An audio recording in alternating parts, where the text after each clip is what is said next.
Hoje eu vou falar sobre princípios da neurociência na avaliação da dor, né, que são duas áreas que eu gosto bastante, que eu tenho bastante envolvimento na minha rotina, atendo meus pacientes usando princípios da neurociência e avaliando pacientes com dor rotineiramente. E para quem não me conhece, eu sou ortopadão, sou fisioterapeuta, me especializei em dor em São Paulo e no Rio de Janeiro já tem alguns anos, e tem uma história muito interessante que aconteceu comigo para que eu pudesse me envolver, né, me interessar pelo estudo da dor, que foi inclusive na minha época de acadêmico, né? Eu estudei aqui no Rio, no IBMR, que é o Instituto Brasileiro de Medicina de Reabilitação, faculdade pequena na época, e quando eu estava preparando o meu tema de TCC, a minha orientadora, ela me deu um esporro, uma bronca horrorosa, porque eu queria estudar dor, já era um tema que me interessava, e ela me deu uma bronca tão grande, dizendo que eu não tinha condições de estudar dor, porque dor era algo subjetivo, não dava para avaliar e tal, e aquilo me incomodou bastante naquela época, né? Eu até pensei se valia a pena continuar estudando na FIS, eu estava na metade do caminho na época, né, da faculdade, mas aí acabou que eu não desisti, continuei firme e forte aí nos lugares que eu já fazia estágio, e acabei desenvolvendo o tema da minha monografia de faculdade sobre dor, mestrado também, me especializei, vou seguindo meu plano de doutorado também no tema dor e neurociência agora, e acho que, na verdade, foi uma boa bronca que ela me deu, porque me incentivou a fazer algo que eu queria fazer e não sabia como, e eu acho que isso me ajudou a seguir esse caminho, né? Doloroso, inclusive, até hoje. E, assim, já que a gente vai unir os temas de neurociência e avaliação, hoje eu fiz 2 avaliações, por acaso, né, em pacientes com complexos, que é a minha área de dor de trabalho que eu decidi, e foram pacientes difíceis de atender e que fez bastante sentido usar os modelos neurocientíficos para explicar para ele os motivos das dores dele não melhorarem, dele se manter em hiperatividade, tenso o tempo todo, igual um Robocop.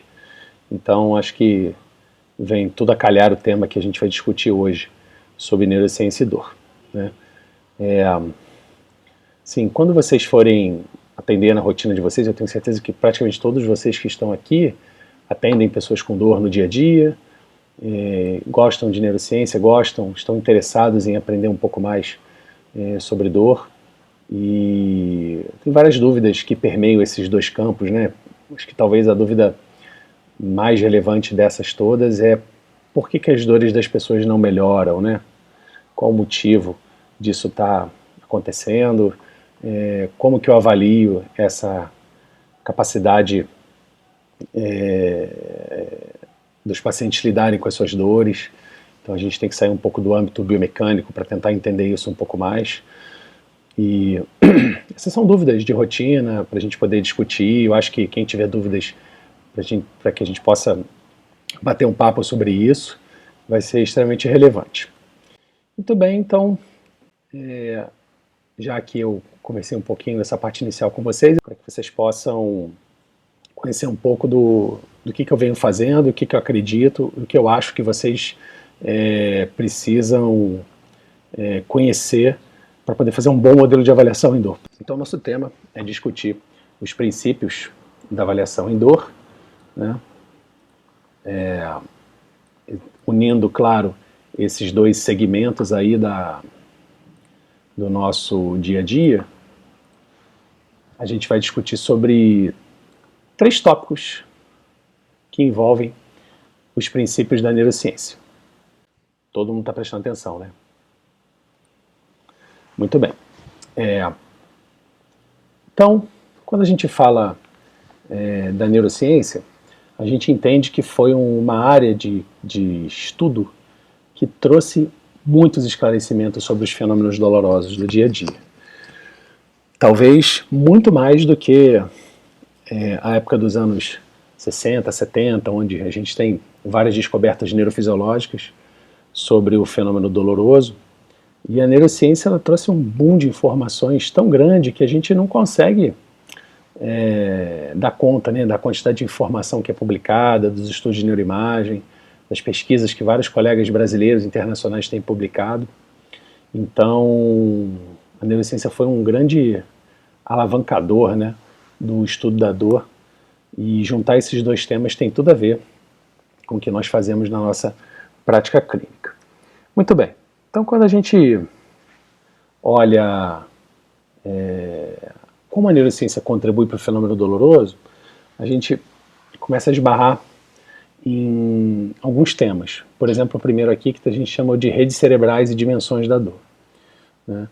O outro tema é a identificação de ameaças, que é vários sistemas que o nosso corpo tem, o nosso cérebro tem para processar estímulos que podem ser potencialmente ameaçadores para a gente.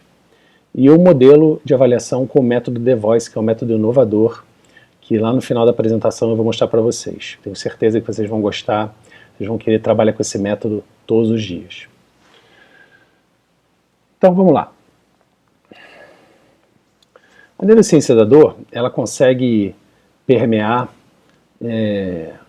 várias informações e várias categorias de informações que nós aprendemos sobre dor ao longo do tempo, né? Está olhando aqui um mapa do mundo com a distribuição dos continentes, com aquela nuvenzinha de conversa e tal, que as pessoas estão conversando umas com as outras, né? Como se os continentes pudessem trocar informações uns com os outros, pudessem discutir tudo que está acontecendo ali, discutir em relação a outros países. Então tem uma interação nessa conversa, né, entre esses continentes. Quando a gente leva isso para o cérebro, a gente está falando que o cérebro trabalha em rede.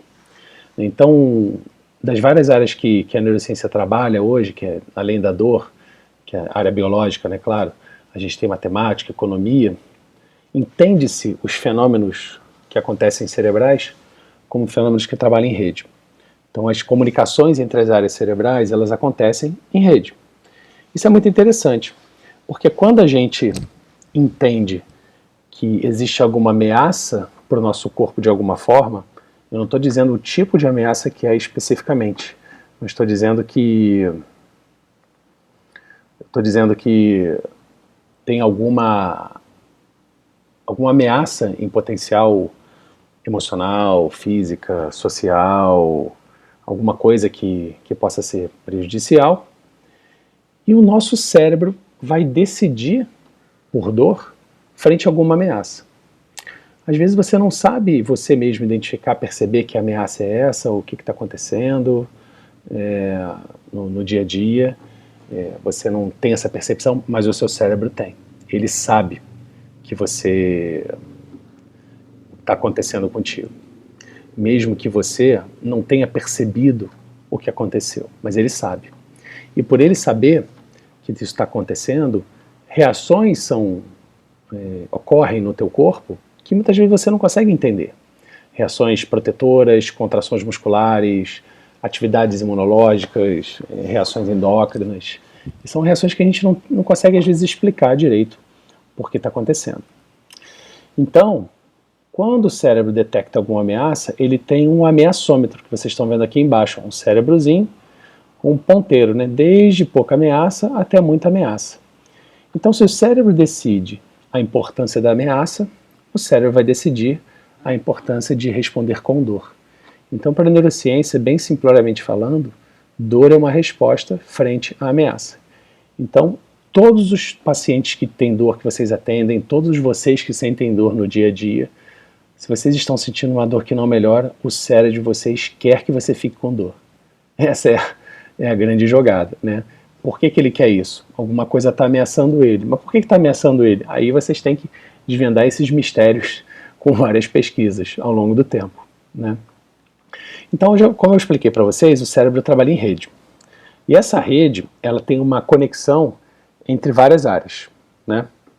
Essas várias áreas, elas são áreas que a gente fala emocionais, cognitivas, sensoriais, avaliativas, que quando se interconectam, trabalham respondendo como dor, por exemplo. Mas essas áreas cerebrais, elas não são áreas de dor, elas são áreas que têm as suas funções específicas e que quando se interagem em rede, podem provocar um fenômeno doloroso com alguém, algum paciente, ou com vocês mesmos. Então, essa é a ideia atual desse funcionamento cerebral.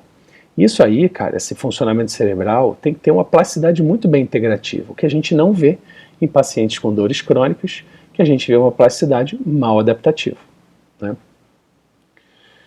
Essas redes têm vários tipos, funções das que a gente conhece no dia a dia. Então eu trouxe aqui alguns exemplos para vocês. A adiantinocepção, uma rede que está impedindo ou reduzindo estímulos nocivos que ascendem em direção ao cérebro, estímulos lá da periferia, dos músculos, fáscias, vísceras. As redes de FOMOD, que são redes de estado de repouso do cérebro. Saliência, que é uma rede protetora muito importante para os estímulos muito salientes, como a gente chama, estímulos que chamam a atenção do nosso cérebro, como cores, formatos, sons, né? E dor, não chamando dor de estímulo, mas a persistência da dor é algo que mantém a atenção do cérebro ligada na dor, né? Fora as neurotags de dor, redes sensoriais, então cada fenômeno que acontece na nossa vida com o nosso corpo produz uma rede, e a gente tem redes de dor também para explicar esses fenômenos, né?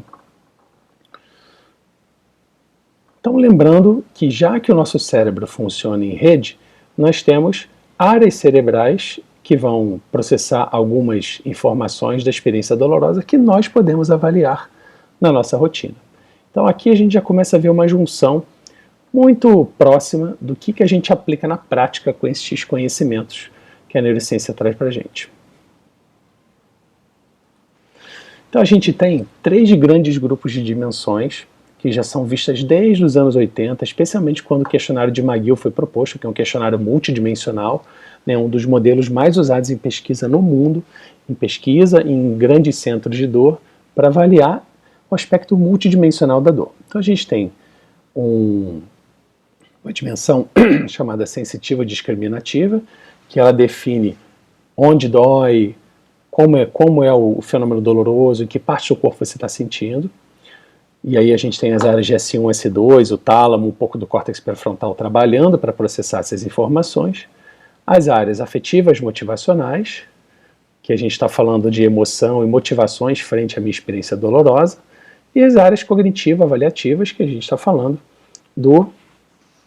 dos aspectos racionais, lógica, pensamentos relacionados à dor. Existem 4 versões validadas para o português do questionário de dor de McGill. Olha que perrengue é ter 4 versões de um mesmo instrumento no dia a dia. Então, assim, qual que você vai usar, né? Então, depois a gente pode conversar sobre isso com calma. A gente vai chegar lá. Então, olha que interessante. Eu já tenho 3 grandes dimensões envolvidas em vários processamentos cerebrais em áreas de movimento, memória, sensações, emoções, cognição, respostas dolorosas, como aqui a modulação analgésica, que fazem parte do meu processamento da dor e que eu posso clinicamente não só avaliar de forma qualitativa, mas de forma quantitativa, desde uma anamnese até o meu exame físico. Então eu tenho possibilidade de unir muito fortemente a neurociência com a minha prática clínica, né? Então aqui é um exemplo para vocês também de como a gente relaciona essas questões de corpo, mente, espírito, espiritualidade, religiosidade. A gente não deve separar corpo e mente. Se a gente separar corpo e mente, a gente está tirando o cérebro. E se a gente examina o cérebro fora do corpo, o que acontece? Não tem dor, né? Se não tem corpo, vai doer aonde? Então olha que coisa, né? Que coisa complexa da gente entender o fenômeno doloroso, né? Então a gente tem aqui as coisas que acontecem com o corpo, as coisas que acontecem com a nossa alma, para quem acredita, a espiritualidade frente à experiência, o sofrimento, o que eu acredito, a minha religião, as minhas emoções, o meu raciocínio frente à experiência, tudo pode ser avaliado com experiências qualitativas e quantitativas, ou seja, métodos quantitativos e qualitativos de avaliação na minha rotina. Basta vocês saberem para que serve cada instrumento e aplicá-lo na rotina de atendimento do paciente. Então, assim, um exemplo aqui para vocês, trazendo experiências sensitivo-discriminativas, para a minha prática clínica. Então entende-se que, por exemplo, não pode faltar de maneira nenhuma, numa avaliação mínima de dor, não pode faltar algumas características. Por exemplo, aonde dói, que é a localização, a qualidade do sintoma, que é o tipo de dor, fatores que agravam a dor, fatores que aliviam a dor, a gravidade que a dor tem, ou seja, o impacto que ela provoca nas capacidades funcionais, na funcionalidade do paciente de uma forma geral, a frequência dos sintomas, se é intermitente ou constante, e claro, o mais conhecido de todos, a intensidade, onde muitos de vocês conhecem os instrumentos de escalas visuais analógicas, escalas de intensidade muito comuns em pesquisa e na prática clínica de muitos colegas. Então, um exemplo de também trazer a experiência sensitiva e discriminativa para a prática clínica. E existem também instrumentos, pessoal, sobre experiências emocionais, avaliativas, cognitivas e tudo quanto é tipo de experiência voltado ao entendimento do fenômeno doloroso. Vocês podem usar esses instrumentos que a sua grande maioria está validado para o português. Eu vi que tem uma pergunta aqui sobre um comentário sobre o McGill, o Inventário Breve de Dor. Eu posso conversar depois, deixa essa perguntinha aqui para o final, porque ambos têm o mesmo fim, que são instrumentos multidimensionais, né? Eles são instrumentos que são considerados multidimensionais porque eles avaliam múltiplas dimensões da experiência e cada um tem um objetivo, sendo que o McGill é mais longo, o Inventário Breve de Dor é mais simples, mais fácil. Então depois a gente conversa sobre isso. Eu acho que vocês vão gostar de conhecer um pouco dos dois. Então a avaliação inicial, né, eu posso trazer essas experiências dessas dimensões e transformar em perguntas e usar instrumentos, preparar um exame físico para o paciente, entender o que acontece com ele, me preocupar com as ideias que ele tem sobre o fenômeno doloroso. Para quem gosta de estudar crenças relacionadas à dor, dá uma escutada na música O Tempo Não Para, do Cazuza. Eu sou um cara bem rock and roll dessa época dele, apesar de não ser super fã do Cazuza, mas a música dele vem muito a calhar sobre as crenças, que toda crença disfuncional que o paciente tem, uma ideia muito errônea sobre a realidade dele, a gente diz que é uma ideia que não corresponde ao fato. E quando a gente fala do tempo não para, suas ideias não correspondem aos fatos, que é um trecho da música. Então, tem bastante a ver com esse fenômeno, crenças disfuncionais dos pacientes com dor, e existem várias delas, né? Não vai dar tempo para a gente discutir sobre elas hoje, mas é importante que você, que está me assistindo, e dependendo da sua área de trabalho, seja fisioterapia, medicina, enfermagem, os pacientes vão trazer essas demandas para vocês, né? Sobre as crenças deles, sobre as coisas que acontecem no dia a dia, e quem tiver o primeiro contato vai ser o cara que vai dar esse segmento e, de preferência, conversar com os outros profissionais de saúde que estiverem acompanhando o paciente sobre essa mesma informação, para que vocês tenham uma mesma linguagem e vocês não batam cabeça um com o outro com as ideias diferentes de cada um, né? Esse é um grande problema num trabalho multiprofissional, inclusive. Então, assim, quando eu tenho outras características da avaliação, eu posso pensar normalmente em medidas quantitativas e medidas qualitativas. As medidas quantitativas são medidas que eu quero transformar a experiência do paciente em dados numéricos, em quantidade, para que eu possa usar uma metodologia mais objetiva na minha escolha de tratamento e eu não fique totalmente perdido com o paciente falar, eu melhorei mais ou menos, eu melhorei pouco, eu melhorei alguma coisa, e aí você pode dar um dado numérico. É claro que nem todo mundo vai ter essa facilidade de responder ao dado numérico, mas vale a pena a gente pensar nessa possibilidade, né, de medidas quantitativas, qualitativas. Existem várias delas disponíveis para o nosso português e que, o mínimo de treinamento, vocês conseguem usar tranquilamente essas medidas na prática clínica. Então, assim, a nossa avaliação da nossa rotina é a mesma coisa que o jurado do The Voice faz quando ele está julgando a voz do outro candidato. É a mesma coisa. Porque ele não conhece ele nunca viu ele não teve noção do que aconteceu. Simplesmente ele está decidindo partindo da voz, né? Então, a partir disso, ele está julgando pela escuta ativa daquela apresentação, e se ele está fazendo isso, é porque ele está tendo uma expertise em relação à informação que ele está recebendo de escuta. Então, tudo que nós fazemos na nossa rotina com o nosso paciente tem a ver com The Voice. Você está escutando ativamente o paciente, você está observando o que o paciente faz, você está observando seus gestos, sua movimentação, você está observando o que ele fala, se ele gesticula demais, né, se ele tem um aumento, uma amplificação dos sintomas dolorosos quando ele fala da dor, se tem expressão facial de dor, você sente se o clima está bom na discussão entre vocês dois. Então as nossas avaliações de rotina é igual a avaliação do The Voice, galera, igualzinho. Não tem diferença nenhuma para o que acontece no The Voice para o que acontece na nossa rotina do dia a dia. E os mesmos objetivos que os artistas do The Voice têm com os seus candidatos, nós temos com os pacientes. A gente avalia essas expressões corporais, a gente observa, a gente escuta, a gente registra, a gente faz isso tudo, né? E a gente também julga, né, o desempenho deles em tarefas, como o cara julga o desempenho da voz e da performance de palco. A gente faz um diagnóstico de um potencial problema, eles também fazem diagnósticos para melhorar o desempenho. É uma coisa que a gente faz. Então esse método The Voice é infalível, tá? É melhor que da Casas Bahia, inclusive. E era sobre isso que eu separei para falar para vocês um pouquinho sobre os métodos de avaliação, para que vocês, para que vocês possam estudar mais, ter um maior conhecimento sobre essas metodologias, até porque elas são extremamente importantes aí para a nossa rotina de avaliação. Eu vi que tinha aqui uma pergunta sobre o questionário de McGill, o inventário breve de dor. Então, novamente, o McGill e o inventário breve de dor são dois instrumentos que avaliam aspectos multidimensionais da dor, e eles são bem diferentes um do outro. O McGill é o questionário mais usado de todos em pesquisa, então é o que vocês vão ver com mais rotineiramente sendo usado. O McGill ele é muito amplo, ele tem 6 módulos, né, de avaliação, só que ele é muito mais amplo do que o inventário breve de dor.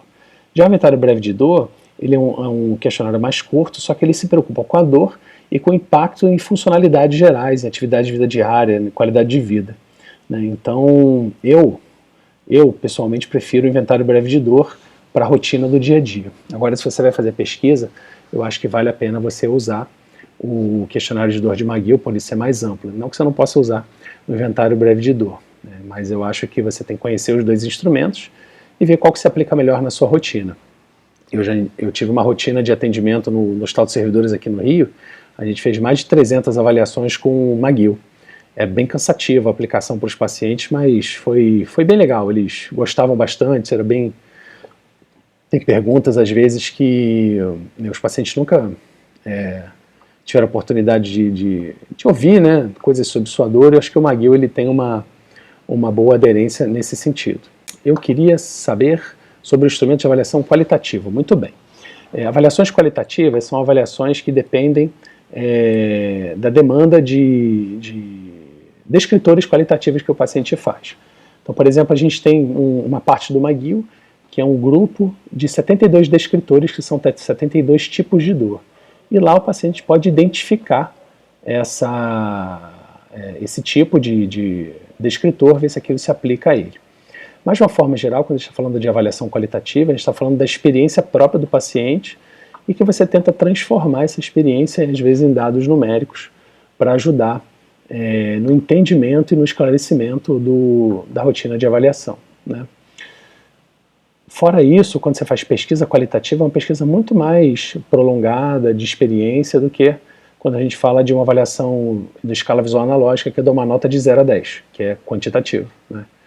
As avaliações qualitativas, elas falam de experiências muito mais subjetivas, e as avaliações quantitativas, experiências mais objetivas, né? O meu amigo, o João Otávio, não entendeu o que é o método The Voice, cara. O método The Voice é o seguinte, cara. Quando você for assistir o The Voice Brasil, o The Voice Brasil, ele está nessa fase inicial aí da apresentação, ele nunca vira os candidatos, né? Só estão escutando a voz do candidato. Então ele está julgando a voz do candidato pelo timbre, pelo tom, pela reação do público no dia a dia, né? Então, assim, é a mesma coisa que você faz na sua rotina quando você julga o paciente pelo que ele fala, pelo que ele se movimenta, né? Então, os julgamentos, você está usando os seus sentidos para fazer isso, né? Então, os seus sentidos são um julgamento seu na avaliação do paciente. O cara do The Voice usa os sentidos dele para julgar a qualidade do artista que ele está avaliando. É isso, esse que é o método The Voice. Era brincadeira, tá? Em consultório, qual você indica para fazer uma avaliação breve de dor além da EVA? Se você pensar num instrumento multidimensional, é muito mais prático usar um inventário breve de dor do que o McGill, porque ele é muito mais fácil. E eu acho aí, na minha opinião, que o inventário breve de dor, ele te dá muito mais informações funcionais que vão ser mais impactantes para o paciente do que o McGill, que é muito mais detalhista sobre dor. Se você quer mais detalhismo sobre a dor do paciente, usa o McGill. Se você quer entender mais a funcionalidade do paciente de uma forma geral, você usa o inventário breve de dor. É assim, bem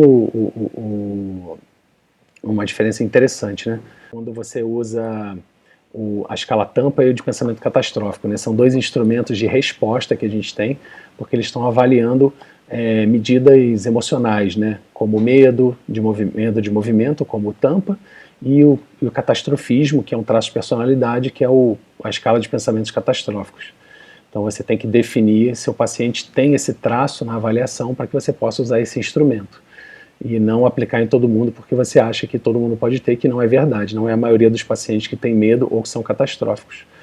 Se você tem uma rotina de atendimento em dor crônica, provavelmente a sua demanda vai ter mais esses pacientes na rotina, entendeu? Aqui no questionário de McGill, se todos os descritores têm que ser respondidos, não. Ele vai responder os descritores que têm a ver com a experiência dele. Só que num grupo de palavras, se ele tiver respondido mais de um descritor, você tem que pedir para ele definir qual o descritor mais relevante dos dois, porque isso atrapalha o resultado final do score do questionário. Então, por exemplo, se ele botou lá no grupo de facada, punhalada em lança, ele botou facada e em lança, ele tem que definir qual dos dois que é mais relevante para que isso não atrapalhe o score final, entendeu? O Glauco pergunta, uma vez feita a avaliação, como você costuma agir na prática com o tratamento, né?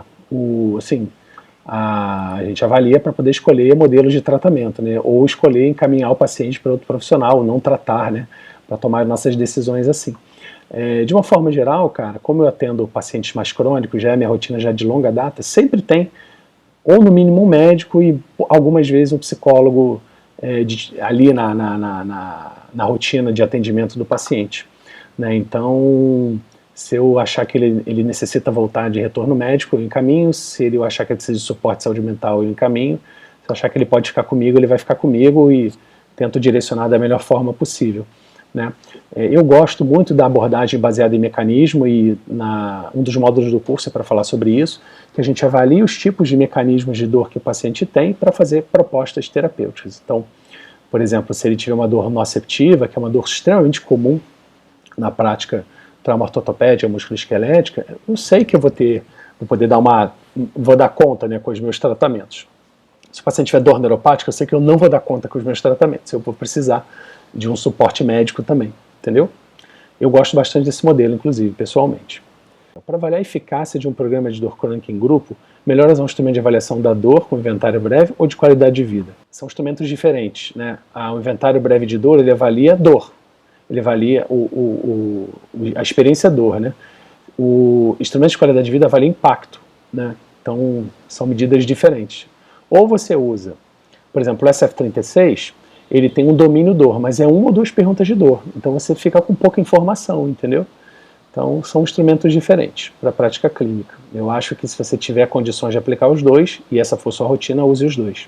Qual escala qualitativa eu indico? A única escala qualitativa que nós temos mais próximo da realidade é o McGill, né?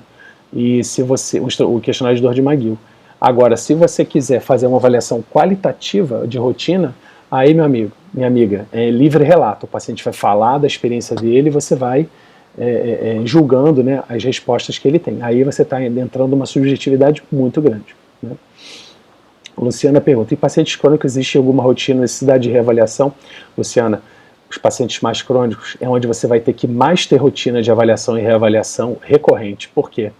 Porque você vai ter detalhes, principalmente funcionais, que vão mudar e o paciente não vai perceber, porque quando ele estiver focado muito na dor, às vezes ele não percebe que a capacidade funcional aumentou, que ele está com mais qualidade de vida, que ele dormiu melhor, que ele está se relacionando melhor com a família. Então, por isso que é importante você ter avaliações rotineiras. A gente chama isso de sistematização da avaliação. Então, isso é muito relevante para você. Já utilizou o placebo como forma de aliviador? Flávio, eu nunca usei porque eu posso ser preso se eu usar placebo para o paciente, que é proibido por lei usar placebo, que é um tratamento falso, né? Então, só que você falou de tratamento, né? O efeito placebo, que é o efeito relacionado à expectativa, eu não estou usando um tratamento falso, mas eu posso ampliar a expectativa do meu paciente quando eu falar que o meu tratamento vai ser muito bom para ele. Aí sim vale a pena, mas eu não posso usar tratamento placebo, recomendo que você também não use, né? Rose pergunta, o que eu acho de subgrupos para dor lombar cervical? Eu acho que os subgrupos são uma excelente experiência de avaliação e propostas terapêuticas, porque eles são uma experiência sistemática e organizada de tratamento. Eu acho que nem todos os pacientes vão se encaixar em subgrupos, e aqueles que não se encaixarem, você vai ter que ter uma rotina bem específica para o paciente. O Marcelo pergunta como é que eu trabalho educação em dor. Marcelo, a gente não ia falar de tratamento não, até porque eu também não acho que a educação em dor seja tratamento. Mas, já que a avaliação eu considero como modelo educativo, eu acredito que a educação, o esclarecimento durante a avaliação faça parte desse modelo de educação em dor, né? E tudo que eu, por exemplo, hoje na avaliação que eu fiz no meu paciente hoje na tarde, o meu paciente, ele parecia o Robocop andando, parecia que ele tinha tomado uma surra e estava andando igual um robô. Então, faz parte do meu modelo educativo esclarecer por que ele está andando dessa forma e ele entender realmente o que está acontecendo com ele. Eu acredito que os melhores modelos educativos são os modelos que geram impacto na vida do paciente de alguma forma, com algum esclarecimento, entendeu? É dessa forma que eu trabalho. Um paciente com forte fator psicossocial, como você julga até onde podemos intervir ou quando encaminhar? Você já deu a dica, meu amigo. Você falou forte fator psicossocial é saúde mental. Ah, eu não quero ir. Eu posso também não querer atender, né? Eu já fiz isso várias vezes. Então, se ele tem esse impacto forte de emoção, catastrofismo e tal, vale a pena você direcionar para a saúde mental, até porque pode ser que você não consiga evoluir na sua rotina de tratamento com o paciente, porque ele tem um fator que não é para você lidar no dia a dia. Pacientes com fibromialgia, como agir na avaliação da melhor forma? Cara, da melhor forma, tentar não exacerbar os sintomas, dar esclarecimento, não ampliar, não fortalecer os comportamentos e as crenças que ele tem, né? Isso é uma questão muito mais de feeling seu, de observação, de cuidado que você vai ter com o paciente, muito mais do que preencher a escala para fibromialgia ou não, né? Então eu tenho bastante esse cuidado, porque eu atendo muitas pessoas com fibromialgia de rotina. Se é SF36 ou SF12. O SF12 é mais rápido, mais simples. O SF36 é mais longo, mais chato, mais complicado. Se você quer uma rotina rápida, faça o SF12 de qualidade de vida. Se você quer complicar a sua vida, faça o SF36, que é um questionário bem usado, mas ele é mais amplo, mais cansativo, né? João, eu não sei te dizer se os pacientes que têm chikungunya vão melhorar com TMS. Até porque ninguém no mundo, planeta Terra, sabe se os pacientes vão melhorar. Eu torço que melhorem muito, até porque o TMS, que eu tenho essa máquina, inclusive, no meu consultório,